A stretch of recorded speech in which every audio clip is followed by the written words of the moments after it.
합격하는 게 가장 쉽게 하는 겁니다. 일단은 그 18페이지 펴놓으시고, 일단 처음 하니까, 처음 하시니까, 일단 그러면은 지금 이제 제가 일주일째 하고 있는 거죠. 아직까지 일주일 다 지나지도 않았는데, 그러면은 공부를 해보시니까 어때요? 제가 1차만 예.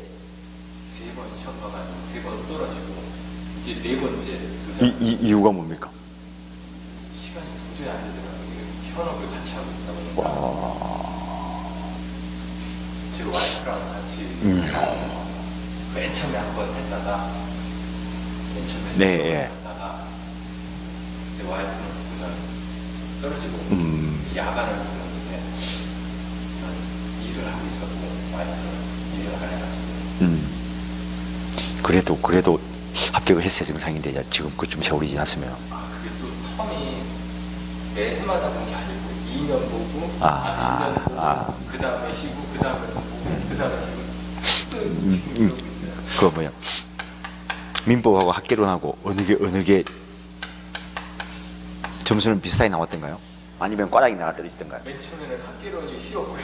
네. 민법이 어려웠는데 중간에는 또 학개론이 쉬웠고 민법이 좀 어려웠는데 맨 마지막에 16년도 10월인가 본 거는 학개론이 조금 더 나오고 민법이 안 나왔어요. 우리 평균을 2개 합치니까 50점. 우리는 그걸 두고 그 시속 게임을 잘못한다 이야기하는데 그냥 그걸 봐야 한 과목만 열심히 해야죠.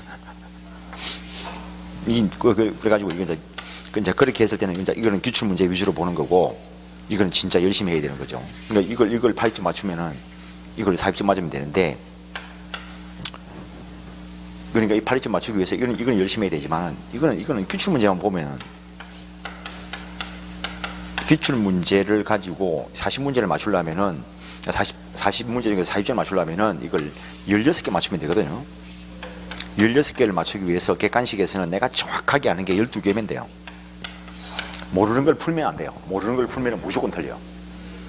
그래서 정확하게 알고 12개만 맞춰내고 나머지는 한 줄로 다 꺼도 이게 운이 좋으면은 20개. 정말 운이 나쁘면은 이제 그때는 16개 맞는데 이런 식으로 해서라도 1차는 합격을 해야 정상인데 이게 시속 게임을 잘못하면은 공부는 공부대로 하고 시간만 허비할 수가 있는 거죠. 그렇습니다. 네. 그래서 그 토요일, 일요일 어쨌든 간에 쉬는 날이 있을 거 아닙니까? 그 일주일에 하루는 쉴 거잖아요. 네, 일요일 그날은 민법만 공부하시는 거죠. 네. 민법이 봐가지고 민법은 딱 어느 정도 하고 나면은 답이 보이는 과목이거든요. 처음에 공부할 때는 학개론보다 민법이 더 황당해 보일 수도 있는데 민법은 어느 정도 딱 선이 넘어가면은 근데 그 문제가 다 풀리게 돼 있어. 근데 그때까지는 좀 집중적으로 공부를 해야 되는 건 맞아요. 그래서 뭐 하다 보니까 요게 좀 해가지고 어려운 것 같고 조금 60점 넘겨난 것 같고 그 옆에 과목 들어가가지고 학개론 또 해가지고 좀 해보니까 또 한 60점 넘겨놓은 것 같고 그럼 다시 가면 이것도 50점으로 돼 있고 이제 이런 식으로 하는 이유가 뭐냐면은 이걸 확 넘어놔야 되는데 넘어놓고 8점을 넘기고 나면은 이런 현상이 안 일어나거든요. 근데 아슬아슬하게 딱 넘겨나면은 계속 왔다 갔다 해요. 그래서 한 과목을 무조건 확실하게 끝내야 돼요. 그래서 중개사에서 민법이 중요한 이유가 이 민법을 80점 넘기는 정도의 실력이 돼야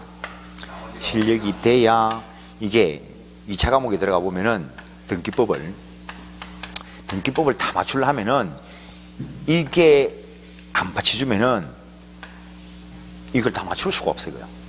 등기법만 가지고 공부하는 게 아니고 여기서 바탕이 돼야 공부하는 것이기 때문에 그래서 어떤 사람들은 1차 합격을 하고 1차만 합격을 하고 2차에서 떨어지고 이래가지고 시간을 보내는 사람들도 있어요.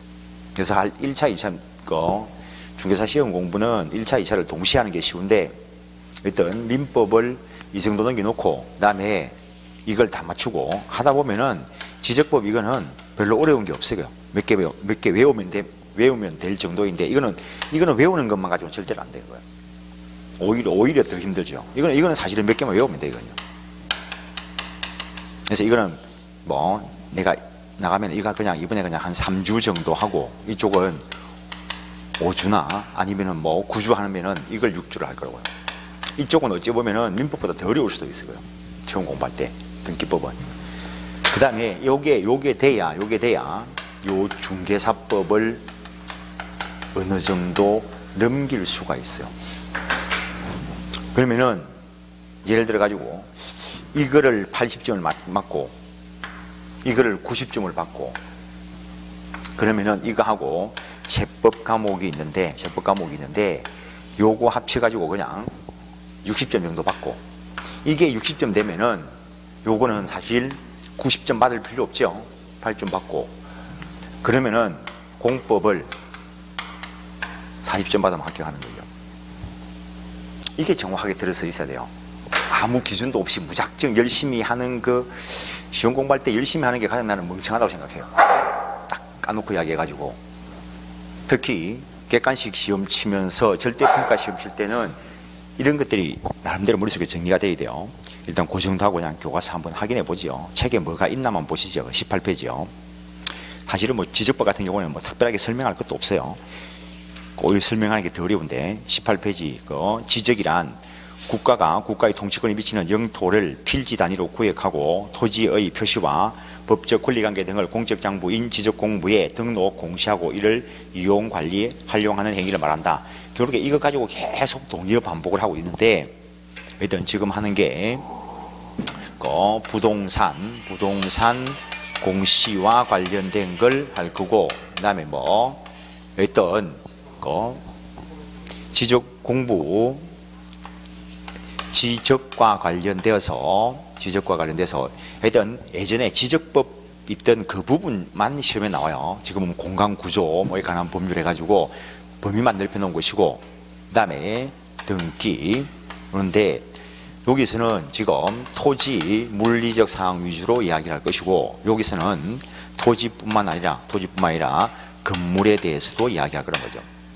일단 부동산이 뭔가에 대해서도 사실은 민법이 정의를 내려놨어요. 토지와 그 정착물을 부동산이라 한다. 그 위에 이것을 동산이라 한다라고 해놨는데 그 정도 하시고 18페이지 계속 보시죠.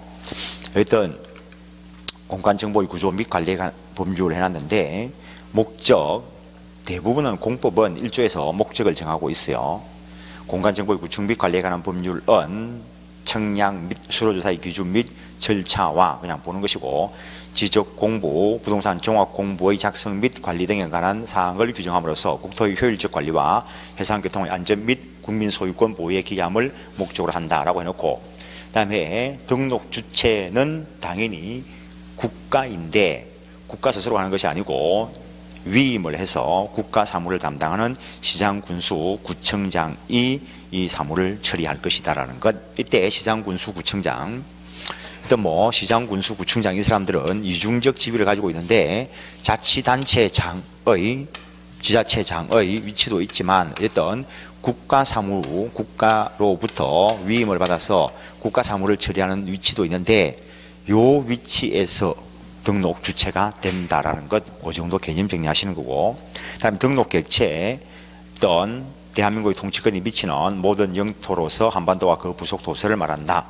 바다 밑은 뭐 지적의 대상이 아니다. 어떤 만조 수위선을 기준으로 토지와 토지 아닌 것을 구별하게 될 것이고요.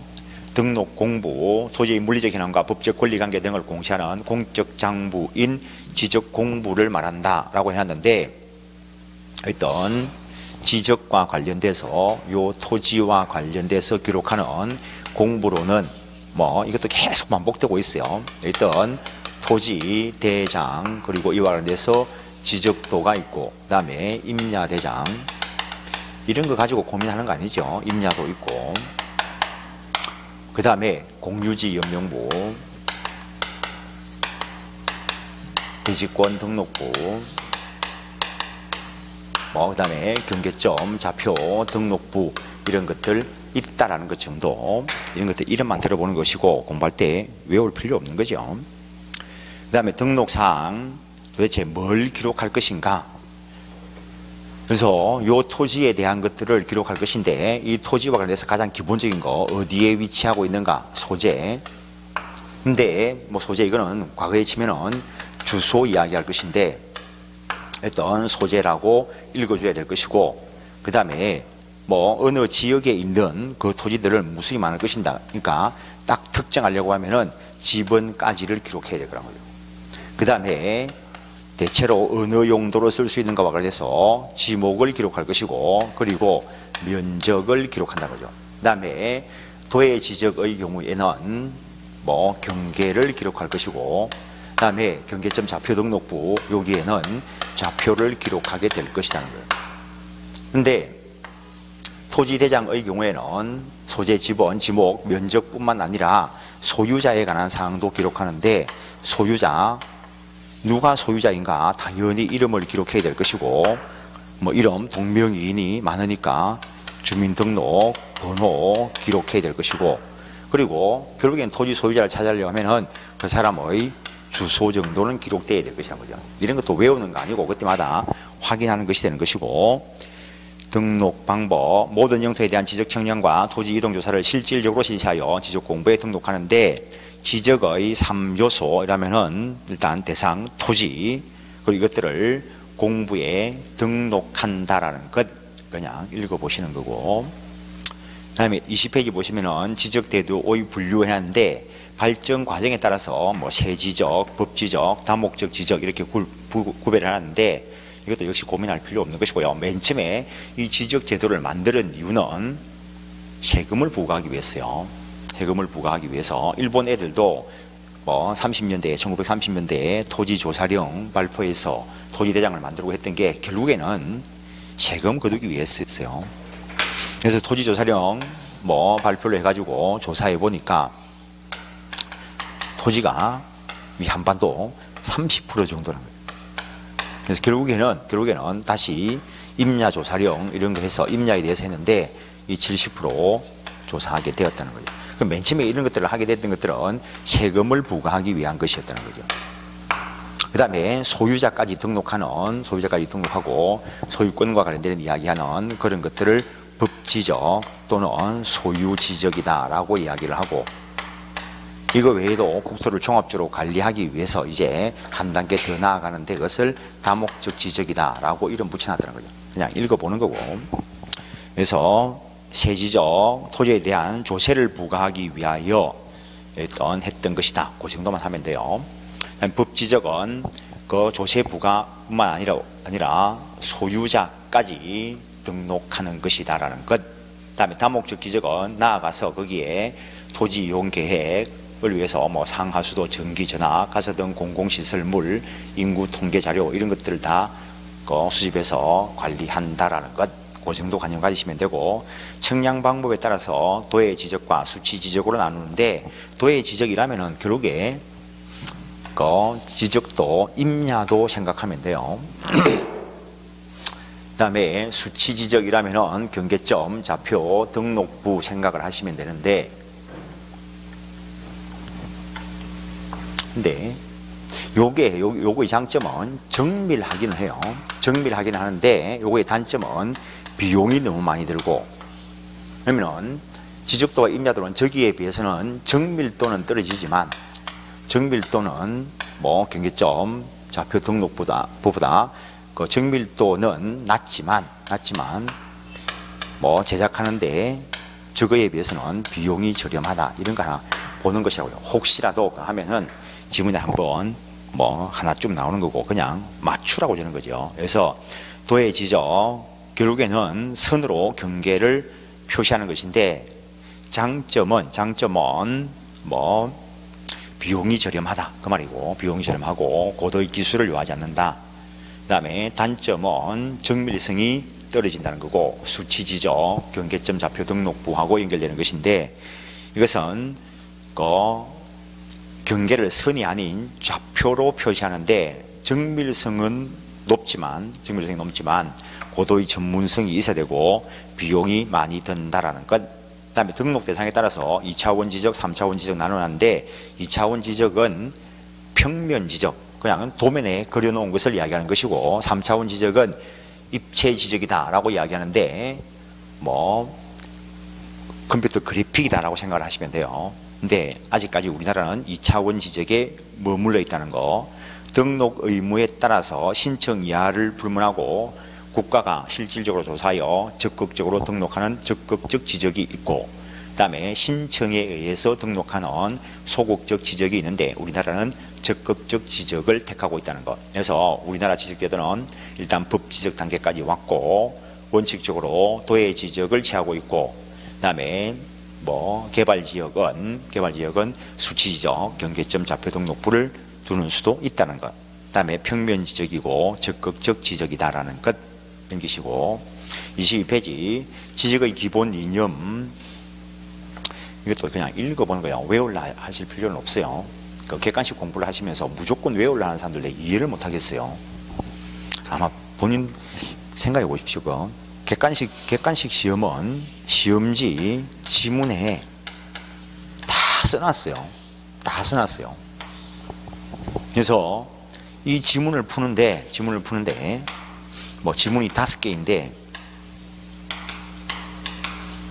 이 문제를 맞추기 위해서 내한테 정보가 필요한 거는 많아도 4가지만 하면 돼요. 4가지만 하면 돼요. 맞잖아요. 경우에 따라서 정보가 1개만 가지고도 답이 골라질 수 있죠. 1번이 답이면. 그 다음에 2번이 답이면, 3번이 답이면, 4번까지가 답이 아니면 그냥 5번 치고 넘어가는 거죠. 5번까지는 읽는 거 아니라는 거죠. 객관식에서는 이걸 연습을 좀 많이 해봐야 돼요. 많이 해서 객관식을 어떻게 풀 것인가를 좀 고민해봐야 돼요. 사람들이 책을 통째로 외우려는 사람들이 있는데 그것만큼은 좀 이상해요. 시험지에 다 써놓은 걸 갖다가 그걸 머릿속에 넣어가지고 문제 풀려는 거, 그럼 시간만 많이 들어요. 그래서 일단 지적의 기본 이념에 뭐가 있나 이런 걸 물을 때 틀린 걸 명확하게 넣어야 돼요. 애매하게 넣으면은 문제가 성립이 안 되고요. 그래서 고민할 필요 없다는 거죠. 지적 국정주의, 지적과 관련되는 것은 국가가 정한다. 그 말풀이 놓은 거에 불과한 것이고, 토지와 관련되는 거, 소재, 지번, 지목, 면적, 경계, 좌표 이런 것들 국가만이 결정한다는 것이고, 그 다음에 지적 형식주의, 지적 공부 형식은 다 국가가 결정을 해놔요. 개인이 임의로 마음대로 정할 수는 없다는 것이고, 그 다음에 이런 것들을 등록하는 이유가 공개해서 알려주기 위한 것이죠. 그래서 지적 공부에 등록된 사항은 국가만의 업무에 활용하는 것이 아니고 토지 소유자나 이해관계인은 물론 기타 일반 국민 누구나 공시 방법을 통하여 신속 정확하게 이용할 수 있도록 한다는 것이고, 쉽게 이야기하면 그냥 공개해서 보여준다라는 것이고, 그 다음에 실질적 심사. 어떤 등록을 할 때 신청인의 신청 사항을 그대로 등록하는 것이 아니고 국가가 실제 조사해서 그 현황을 제대로 등록한다라는 것을 말한다는 것. 그래서 지적공부에 등록하는 사항이나 이미 지적공부에 등록된 사항을 변경하고자 할 경우 지적소관청은 절차상의 적법성뿐만 아니라 실체법상 사실관계 여부를 심사하여 지적공부에 등록한다라는 것.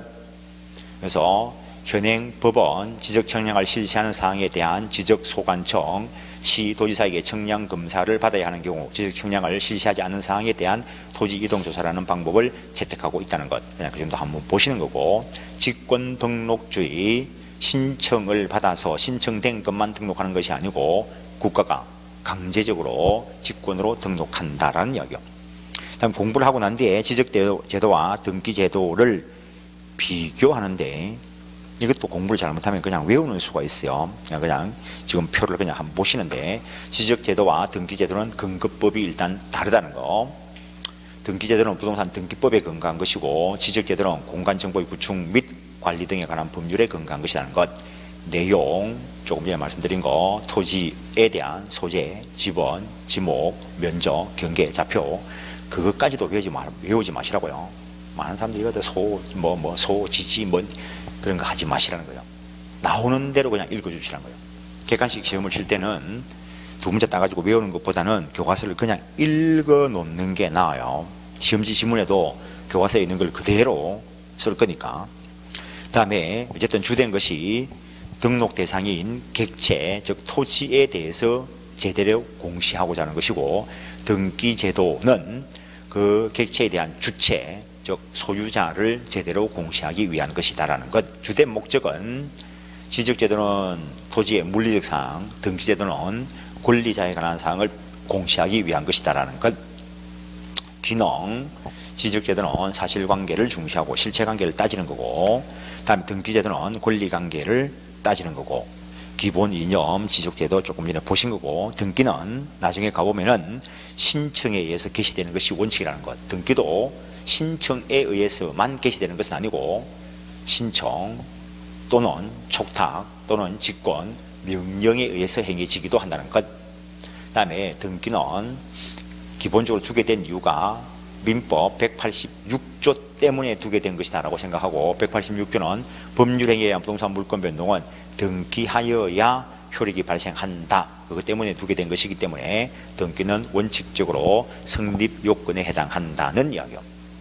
그 다음에 등기의 경우에는 신청하면은 등기관은 신청 서면이 갖추어졌으면은 일단 등기부에 기록해 줘야 된다는 것. 즉 서류 심사만 하는 것을 두고 형식적 심사다라고 이야기한다는 것. 일단 지적이든 등기든 부동산 토지 소재지 관서가 관할한다라는 것.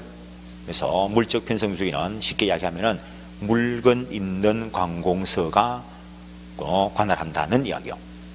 등록사항도 똑같은 이야기 해놨어요. 일단 대장에 토지 표시해놓은 게 소재, 지번, 지목, 면적을 이야기하는 것이고, 그리고 소유자 공시하고, 그 다음에 공시지가를 공시하고, 도면에는 소재, 지번, 지목, 그리고 경계를 표시한다는 것. 당연히 지적도 보셨죠? 여기는 면적을 기재할 난이 없어요. 그다음에 경계점 좌표 등록부는 소재, 지번, 좌표를 기록하고, 등기의 경우에는 표제부에 부동산 표시에 관한 사항, 토지라면 토지의 소재, 지번, 지목, 면적을 기록할 것이고, 갑구에는 소유권에 관한 사항, 을구에는 소유권 이외의 권리사항을 기록하게 될 것이고, 등록 주체, 지적제도는 국가가 직권으로 등록하는 것이 원칙이고, 등기제도는 개인이 신청이 있을 때 등록하는 것이 원칙이라는 것. 비교를 할 때는 항상 원칙적인 것만 가지고 비교를 해요. 그 다음에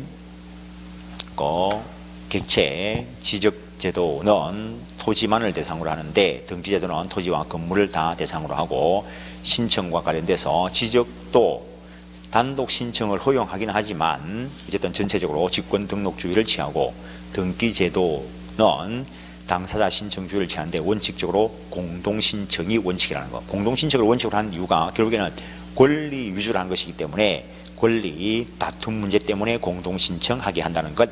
담당 지적제도는 국토교통부가 담당하고, 등기제도는 사법부가 관장을 한다는 것. 효력, 창설적 효력, 이것도 창설적 효력이다 라고 하는 것도 기록됨으로써 거기에 전이면 전, 답 이런 것들로 창설된다는 것이고, 그 다음에 대항적 효력, 이것도 설명하는 방법이 여러 가지가 있는데 1번에 대해서 2번, 2번에 대해서 3번 그런 식으로 지적제도 자체를 놓고 이야기하는 것이고, 그 다음에 형성적 효력, 공정적 효력이 있다라고 이야기하는데, 등기의 경우에는 등기부에 기록됨으로써 물권 변동의 효력, 이게 성립 요건주의, 효력 요건주의하고 연결되는 말이고, 경우에 따라서 등기도 대항적 효력을 가지는 경우가 있고, 순위에 따라서 우열관계가 정해지는 순위 확정력이 있다는 것. 그 다음에 등기에는 권리 추정력이 있다는 것. 어쨌든 우리 법은 공신력은 부정한다는 거, 그 정도 하시고, 그 다음에 지적과 등기의 일치, 이걸 살짝 살펴보시는 이유가 하여튼 지적제도의 경우에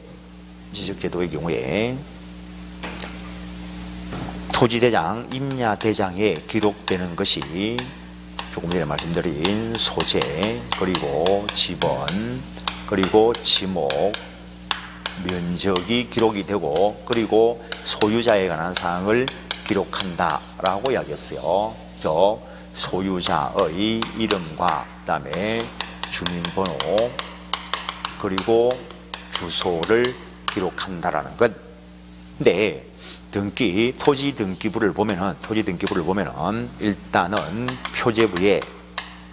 표제부 표시란에 토지의 소재, 그리고 지번, 그리고 지목, 면적을 기록을 하고, 그리고 등기부 갑구의 소유권에 관한 사항을 기록한다라고 이야기했는데, 맨 처음에 등기부를 개설하는 소유권 보존 등기의 경우에는 이런 물리적 사항뿐만 아니라 권리에 관한 것도 대장의 기재를 기초로 해서 등기부를 개설한다는 것.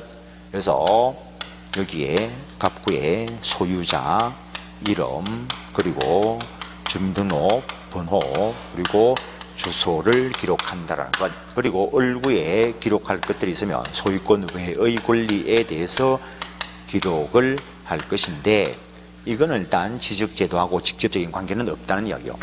근데 사람이 하는 일이기 때문에 대장에 기록된 토지의 물리적 사안, 그다음에 등기부에 기록된 토지의 물리적 사안, 요게 일치해야 될 것인데 일치하지 않는 수가 발생할 수도 있다는 거죠. 사람이 하는 일이니까. 그다음에 소유자에 관한 사항이 역시 대장과 등기부에 기록된 것이 동일 토지에 대한 것이기 때문에 일치해야 되는데 일치하지 않는 경우가 발생할 수 있다는 거죠. 근데 대장을 개설을 해놓고 그냥 지번이 11번인데 기록하는 사람이 잘못해가지고 이거 111번으로 기록하면 어떡할 거냐는 거죠. 옛날에는 충분히 그럴 수 있어요. 지금이야 전산 처리하기 때문에 뭐 그런 경우가 발생할 여지가 거의 없는데, 옛날에 종이로 할 때는 저런 경우가 빈번했어요, 사실요. 그 다음에 저 대장을 보고 요걸 옮기는데 이름이 요렇게 분명히 되어 있었는데 까딱 잘못해가지고 이렇게 되는 수도 있었다는 거죠. 그러면 이런 경우를 어떻게 할 것인가? 맨 처음에는 처음 소유권 보존 등기할 때, 등기부에 처음 기록될 때는 이걸 기준으로 이걸 고쳐야 돼요. 나중에 등기법에 가면 이런 경우를 경정 등기다라고 이야기를 해요. 소유권 보존 등기할 때는 처음 할 때는 이걸 기준으로 이걸 고치는 수밖에 없다는 거죠. 그래서 원시적 일부 불일치를 고치는 것을 경정 등기다라고 이야기할 것이고, 그 다음에 나중에 원래 기록이 될 때 면적이 500제곱미터였고 500제곱미터였는데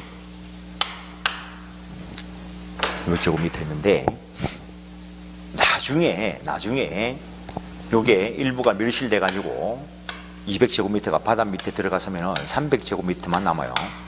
그럼 요 대장을 첨부해 가지고 요쪽을 고쳐야 될 거라고요. 처음에는 제대로 돼 있다가 나중에 후발적으로 일부 불일치할 때 고치는 것을 나중에 가보면은 등기법에서 변경 등기라고 이야기를 해요. 근데 원래 주소가 서울이었고, 그다음에 원래 서울로 제대로 기재가 됐는데 이사를 가면은, 만약에 부산으로 이사를 가면은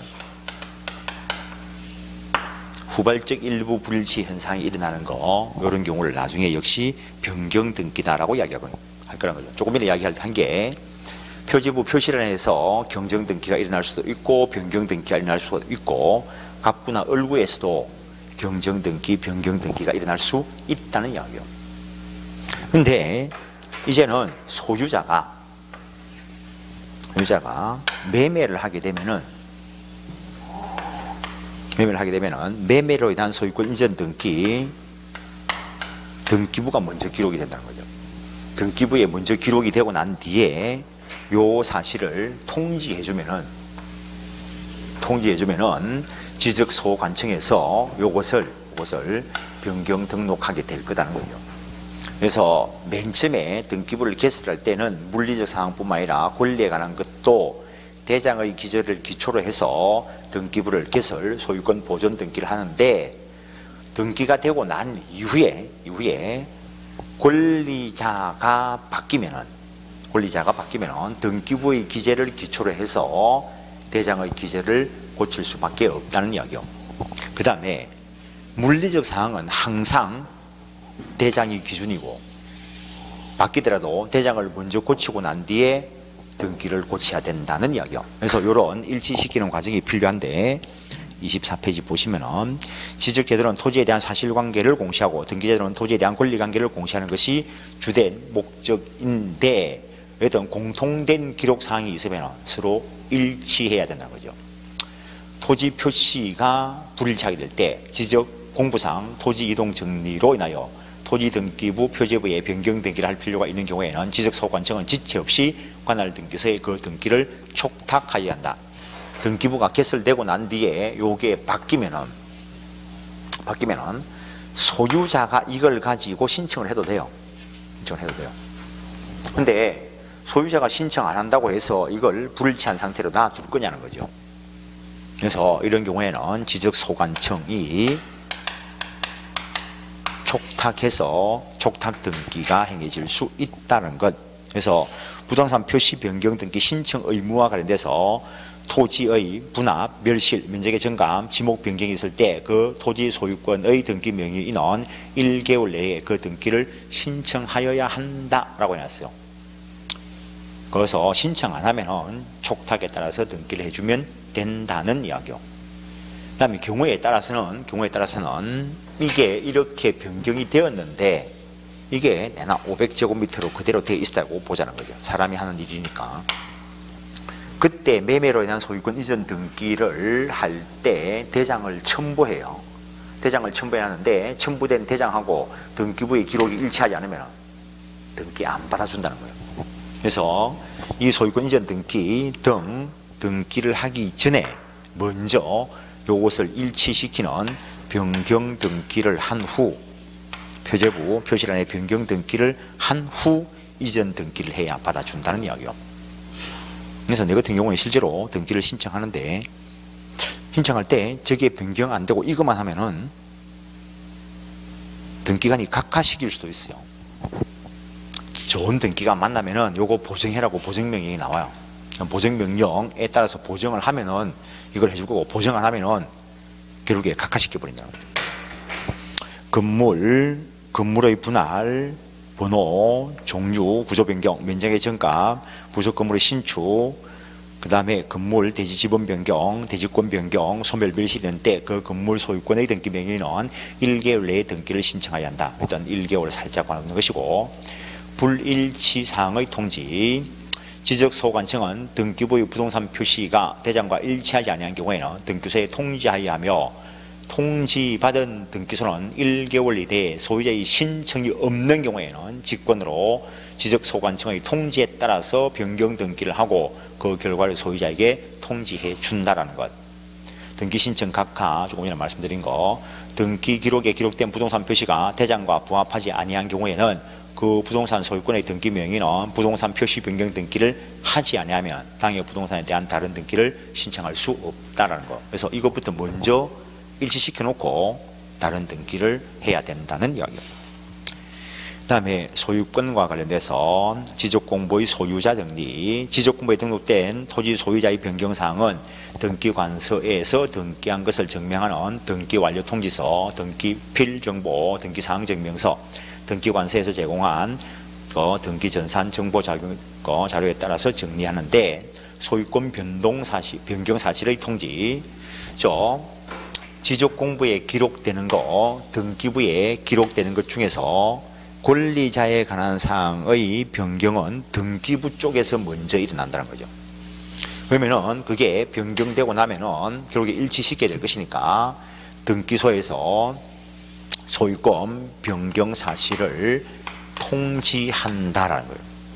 근데 거기에 보면은 소유권 보존, 이전, 변경, 경정, 말소, 말소회복 등을 한 후 등기관은 지체 없이 지적소관청 소유권 변경 사실을 알려야 한다는데 객관식 문제에서 다음 중 소유권 변경 사실을 필요로 하지 않는 경우 또는 필요로 하는 경우 이렇게 객관식 문제가 나올 수가 있다는 거죠.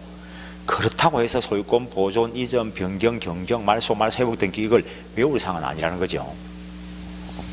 왜냐하면 등기부에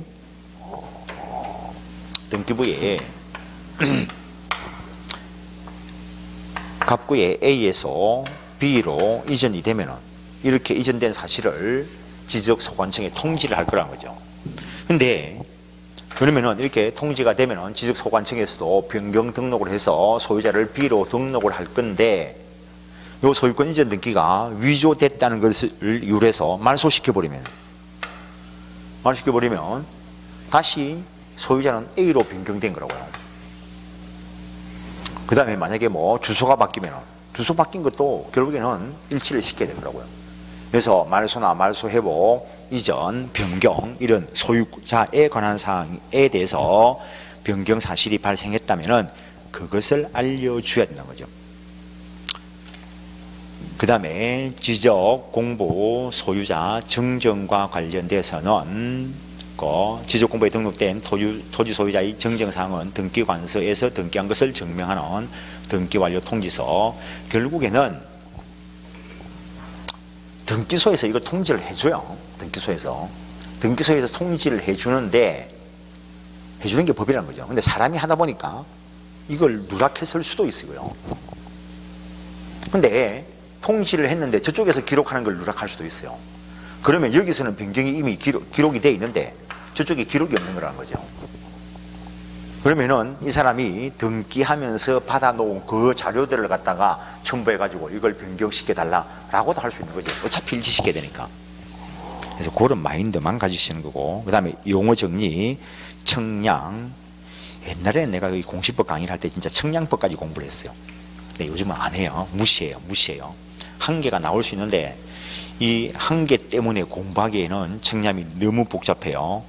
개념적인만 보시는데 지적청량이란 토지를 지적공부에 등록하거나 지적공부에 등록된 경계점을 지상에 복원하기 위하여 필지의 경계 또는 좌표와 면적을 정하는 청량을 말하고, 거기에 지적확정청량 및 지적재조사 청량을 포함한다는 것. 지적확정청량이라는 것은 도시개발사업에 따른 사업이 끝나 토지 표시를 새로 정하는 청량, 그것을 지적확정청량이라 하고, 그래서 도시개발사업 새로 청량, 지적재조사 청량, 지적재조사에 관한 특별법에 따라 지적재조사 사업에 따라 토지 표시를 새로 정하는 거, 그래서 재조사 사업에 따른 새로 정하는 거. 그 다음에 청량 기준점, 청량의 정확도를 확보하기 위하여 효율성을 높이기 위하여 특정 지점을 청량 기준에 따라 측정하고 좌표등으로 표시하여 청량 시의 기준으로 사용하는 점을 말하고, 지적청량 수행자, 지적청량 사업의 등록을 한 자와 한국토지정보공사를 말한다는 것. 청량 성과, 청량을 통해서 얻은 최종 결과를 말하는 것이고, 용어 정리만 보는 것이고요. 다음 지적소관청, 지적공부를 관리하는 시장, 군수 또는 구청장을 포함한다라고 해놨어요. 그 지적소관청에 자치구가 아닌 구를 두는 시장은 제외한다라고 해놨어요. 근데 구청장은 자치구가 아닌 구의 구청장을 포함한다라는 거 살짝 보는 것이고, 지적공부, 토지대장, 임야대장, 공유지 연명부, 대지권 등록부, 지적도, 임야도, 경계점 좌표 등록부 이런 게 있다라는 것. 그래서 그 종류를 다시 써놨는데 이걸 여기서 공부할 건 아니라고요. 뒤에서 공부할 것들 이름 들어보는 거라는 거죠. 다음 부동산 종합 공부해놨는데 토지 표시와 소유자에 관한 사항, 건물의 표시와 소유자에 관한 사항, 토지의 이용 규제에 관한 사항, 부동산 가격에 관한 사항 등을 종합 정보를 정보관리 체계를 통하여 기록 저장하는 것을 말한다는 것, 그 정도 하시고, 토지 표시 이것들은 그 지적부에서 공부할 사항들 그냥 이름 들어보는 거다라고 생각하시면 돼요. 토지 표시란 지적공부에 표시되는 토지에 대한 소재, 지번, 지목, 면적, 그리고 경계, 좌표를 말하는데, 소재 쉽게 이야기하면 주소 생각하는 거고, 지번 어느 지역, 근데 강원도 무슨 구 무슨 리만 하더라도 토지가 한 개만 있는 건 아니라고요. 그 지번을 딱 부여해야 개별적 특성이 딱 될, 특정이 딱 될 거라는 거. 그 다음에 지목, 용도를 어느 용도를 쓸 것인가 개략적으로 살펴보기 위해서. 그 다음에 좌표, 이거는 경계점 좌표 등록부에 기록되는 수치를 말하는 것이고, 경계는 지적도에 되어 있는 직선을 말하는 것이고, 다음 면적, 필지는 토지의 등록 단위를 말하는 것이고, 그 다음에 지번 부여 지역이라는 것은 결국에 기본적으로 동리를 기준으로 해서 지분을 부여하는 것을 말하는 것이고, 그 다음에 경계점, 그 정도 하시고 넘기시면 토지 이동, 토지 이동이다라고 하는 것은 토지에 관한 표시가 변경되는 경우를 말해요. 변경되는 경우는 행정구역 통폐합이 일어나면 소재가 바뀔 거라고요. 그 다음에 경우에 따라서 지번이 바뀔 수도 있고 지목이 바뀔 수도 있고 면적이 바뀔 수도 있는데 이런 것들이 변경, 등록되는 것을 전부 토지 이동이라 하고, 신규 등록이라는 것은 지적 공부를 처음 개설하는 거다라고 생각하시면 돼요. 토지 매립 허가를 받아서 토지를 매립함으로써 토지가 발생하면은 처음 등록해야 될 거고, 그다음에 아직까지 우리나라에 섬이 정확하게 몇 개인지 몰라요. 그래서 아직 등록 안 된 섬도 있다는 거, 그런 거 발견되면은 등록하는 것도 신규 등록이 될 것이고, 그다음에 등록 전환이다라고 하는 것은 임야대장과 임야도에 등록되어 있는 토지를 토지대장과 지적도에 옮겨 등록하는 것을 등록 전환이다라고 한다는 것. 분할 토지를 2개 이상으로 나누는 거, 합병 여러 개 토지를 한 개로 합치는 거, 지목이 바뀌는 경우도 있고, 그 다음에 축척이 변경되는 수도 있어요. 축척이 변경되는 것도 정밀도를 높이기 위해서 작은 축척에서 큰 축척으로 바뀌는 것만 축척 변경이라고 해요. 현실적으로 임야도나 임야대장에 있는 걸 토지대장이나 지적도에 변경 등록하는 경우는 있어도 토지대장에 있는 걸 임야도로 등록할 일은 없다는 거죠. 그러니까는 등록 전환이라면은 요것만 이야기하는 거고, 축척 변경도 작은 축척에서 큰 축척으로 정밀도를 높이기 위해서 하는 것이기 때문에 축척 변경이라면은 작은 축척에서 큰 축척으로 가는 것만 말하는 것이지 반대인 현상은 지적법상 없다는 거죠. 그래서 개념 정리하는 것이고, 그 정도 하고 잠깐 쉬었다가 지적 청량을 보시죠. 잠깐 쉬겠습니다.